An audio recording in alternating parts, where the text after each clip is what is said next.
Hello everyone, it's Wayne Jones, the course coordinator for statutory interpretation. Last week, the material from week 6, we considered intrinsic material. That is, what are the components of a statute? Things like long title, short title, is there a preamble?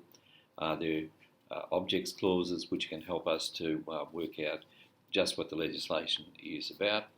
We're looking for things like definitions, sections and headings. So that was about the layout of the legislation so far as intrinsic material is concerned.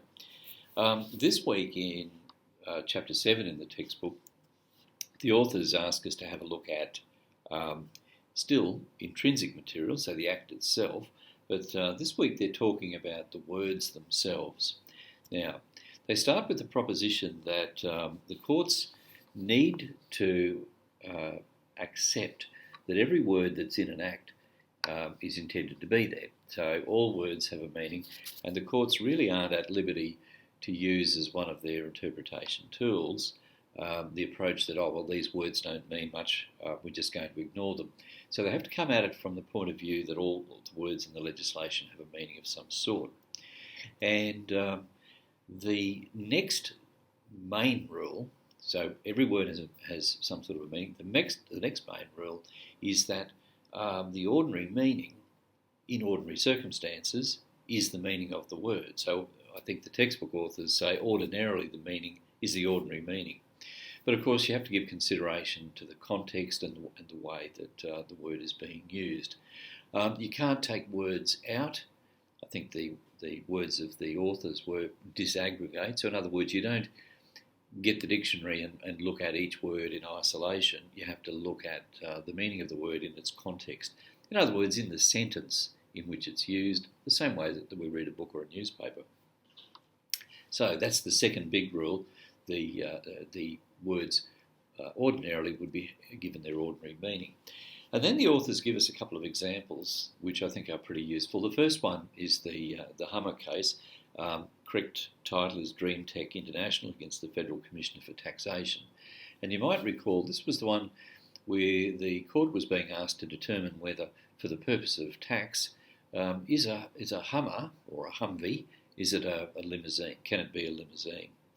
And the definition and the way the section was set up, there was no definition of what a limousine was that was useful. And also, limousine doesn't really have a technical legal meaning. So no definition in the Act, no real technical legal meaning, therefore the ordinary meaning was applied. And in this situation, the courts simply had a look at the dictionary meaning for what a limousine is, and they applied it, and they found that a Humvee was in fact a limousine. So remember, we're talking about the second rule. Ordinarily, the ordinary meaning is the one that's applied. Have a look also at the Insight Vacations case. Now that's the one where the insurance policy for people travelling on the bus said, well, you're only covered if you're wearing a seatbelt. And of course the young lady was standing up, putting her bags up in an overhead locker when she was injured. And the insurer sought to try and avoid the policy by saying, well, sorry, you weren't wearing your seatbelt. The courts applied what they said was the ordinary meaning of wearing a seatbelt. And they said it means, well, in a vehicle, people get up and move around. In a bus, they might even get up and go to the bathroom. So the ordinary meaning is that wearing a seatbelt means when you are seated, you're wearing your seatbelt. So I thought that was quite a useful case as well. So again, some variations on ordinary meaning, ordinarily being the meaning that we should use, is when words have technical or a legal meaning. There were a couple of cases which I think were both useful. The first one was the Palgo Holdings case, or the pawn shop case. You'll have to have a look at that in a little bit more detail in the textbook, but essentially the court was being asked to decide what's the ordinary meaning of pawning something. And in this case, the case went all the way up to the High Court, and they determined that the High Court determined that the ordinary meaning was overtaken by the fact that pawn shop, or to pawn something, had a really quite technical meaning.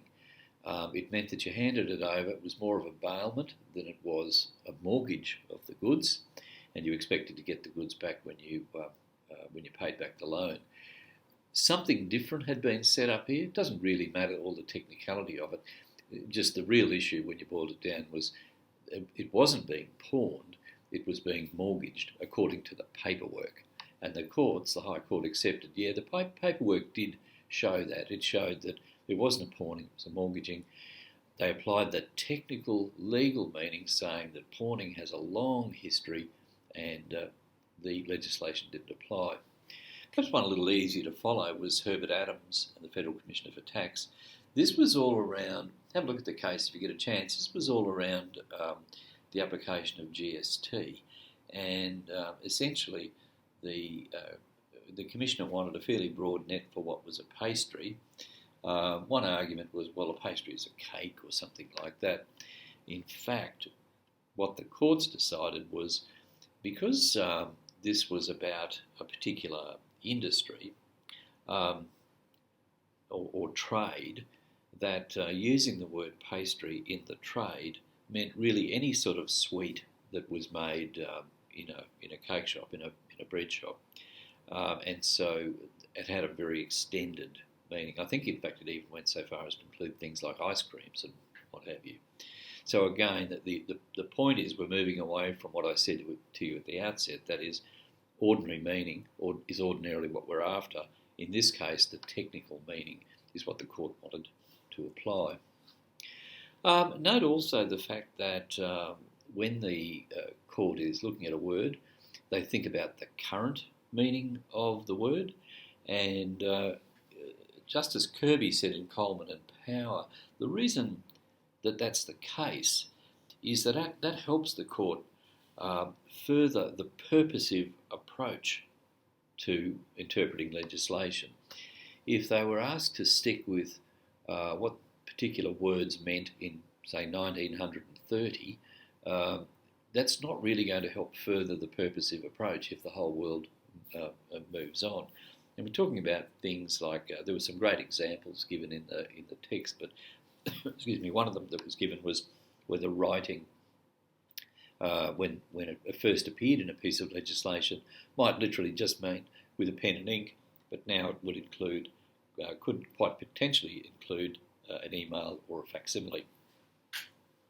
All right, so that's worth noting as well, the current meaning of the words. When you're looking for the ordinary meaning, it's the current meaning, and it might have an extended meaning. Think also in that sphere about the changes in technology, the rapid changes in technology.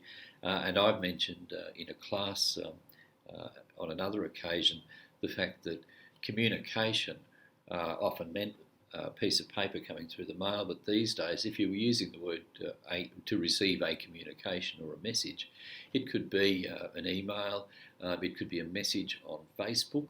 There's a whole different variety of ways these days that communication takes place. And depending on the piece of legislation, those extended meanings are available, they're open to a court. So they could be seen to be ordinary meaning as well. Note the comments regarding the use of dictionaries. So if you're looking at an individual word, you can use a dictionary, and we'll talk more about that in the discussion around extrinsic material a bit later on. But the courts can be referred to a general dictionary, a medical dictionary, or a legal dictionary. There is a rule that when words are used in a piece of legislation, your starting point is that the words will have the same meaning throughout the Act. Now, there are a couple of good examples given by the textbook where you may be able to make a different argument. And so obviously if something is described as, or something, the Act refers to a duck in Chapter 1, then when it refers to a duck in Chapter 2, it means the same thing. But the authors make the point that sometimes, particularly with large volume legislation, I'm thinking things like the Corporations Act or the Tax Act, or even the Fair Work legislation, those big acts, if a chunk of it is changed later on, it may well be that drafting styles have changed a little bit, you could get slightly different words. So you have to watch out for that sort of thing. And the other is where that it's patently obvious from the reading of the material that a word in one section of the Act has a slightly different meaning in another. So with that exception, though, the general rule is words will have a fairly consistent meaning. The authors talk about some of the limiting words that you'll see in legislation. So when you see in a piece of legislation that something means solely this thing, then that's limited. That's the only example. So solely, and other words like primarily or exclusively or only. Now, good case was given, which deals with what they call the de minimis rule, and that was that Ryde Municipal Council against Macquarie University case, where university shops were supposed to be used or occupied by the university solely for the purpose of being a university, but in fact they were hired out to outside parties. The High Court said, look, using and occupying aren't really the same thing.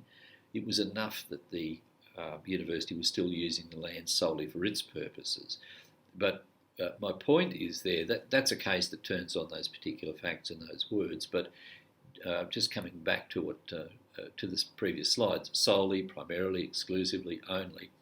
The point to be made is that you can still make an argument that even though those somewhat limiting words are used, providing what you're arguing about is pretty close, the courts will listen to that argument. Hendiadys, words used conjunctively or disjunctively, together or separate. I'm not going to say too much about that. Just be aware that sometimes you can have an argument around where two words are together, whether or not they are meant to be read conjunctively. So you have to have the two things, or disjunctively. So it could be either this or this. And the great example I gave you was the Victims' Compensation Fund Corporation against Brown case, which referred to someone having symptoms and disability which had to have persisted for more than 6 months. Now, the person had still had some symptoms, but the disability had abated. And they were arguing, well, you could read the words disjunctively, so that, well, you could have either ones, and I've got symptoms but I don't have the disability. The court said, no, this is an example where they need to be read together. Just be aware of that fact, that you may need to make an argument as to why you think the words can be broken apart. Now, this was interesting. Temporal expressions, that is, expressions related to time. Words like will and could are into the future. Something will or could happen. Did and was, obviously, the past, and is are used in the present. So just be on the lookout for those words in the legislation, because will and could, your argument's going to be, well, Your Honour, this particular sentence talks about something that's likely to happen in the future. However, there were a couple of cases, probably the leading one was the Jemena Gas Networks case. Won't bore you with all the details now, but essentially what happened was there was a fund of money in New South Wales that individual people, companies, whatever, could apply to for compensation if they had to undertake some remedial work when a mine suffered some subsidence. So it's like a little insurance pool of money that people could apply to if they had their property damaged because a mine under the ground started to subside. So what happened here was Jemena Gas jumped in early and did the remedial work so that their pipe wasn't damaged. And you can imagine a gas pipe would be catastrophic if a gas pipe was to be broken, large volume of gas escape, potentially explosions, fires, whatever. So Jemena, I think, acted sensibly and jumped in early and did the rectification work. But the words that were used in the Act were these. the claim could be for work done in preventing or mitigating damage from a subsidence that has taken place. So the court was stuck with some words that really, on their face, indicated, as we were saying before, a temporal expression, something that happened in the past, so subsidence that had taken place, and Jemena had looked like it was going to be penalised for getting in ahead of the damage being done, even though some level of damage had already occurred. And the court said, no, well, that's ridiculous. A construction which would deny the owner's claim, and it took a sensible option rather than a riskier option, is a construction having an irrational effect. So it should be rejected. And they read the piece of legislation with the emphasis on the in preventing or mitigating damage. Putting it another way, they come back to our old favourite argument, which is to consider the purpose of the legislation, and the purpose was the prevention and the reduction of damage before it's caused. So the courts ignored that phrase, which didn't really seem to fit. Look, the authors talk about some common words that are used and that cause some problems. Deemed is part of a statutory fiction. The best example I think given was the one which talked about drugs. If you had a certain volume of drugs, you were deemed to be a supplier. What the textbook didn't say, and I just want to bring this to your attention, is usually with those deeming provisions will come an opportunity for the person who's being accused to make an argument as to why the deeming provision doesn't apply to them. So in other words, there's just an onus back then on the defendant to say, look, I'm deemed to be a dealer in drugs because I had this volume. My argument is, whatever it happens to be, I wasn't aware that they were drugs, or I didn't know that they were in the car, or whatever. The point is that the onus comes back on to that person. So the deeming part of it, though, just means that the state doesn't need to prove one of the elements of the offence. It's just accepted because of a particular set of circumstances. To have regard to, it means that generally that the person, the decision maker, does need to take into account. So not only to notice something, but also to take regard of it in their decision making. Used, it's a phrase that is said to have a protean quality, in other words, one that changes from time to time. Good example there, Minister administering the Crown lands for the ACT against the New South Wales Aboriginal Land Council, whether land was in fact being used or not used. The majority of the High Court said in that case, well, it's just means that whether it's occupied or not. Justice Kirby gave it an even broader meaning. Namely, he looked at something more than just the physical occupation of the land, but its use in a notional way. So forget the detail of the case. The issue is that even words like used can be open to interpretation and argument. Just as interesting, look at the arguments around the word import. There are a couple of cases there, the Queen and Bull and Campbell and the Crown.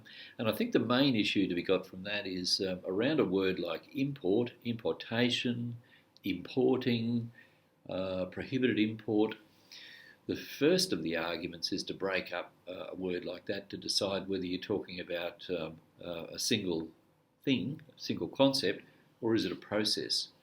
And that seemed to be the common argument that happened in those cases. When goods are imported into Australia, within the meaning of the legislation in the Queen and Bull,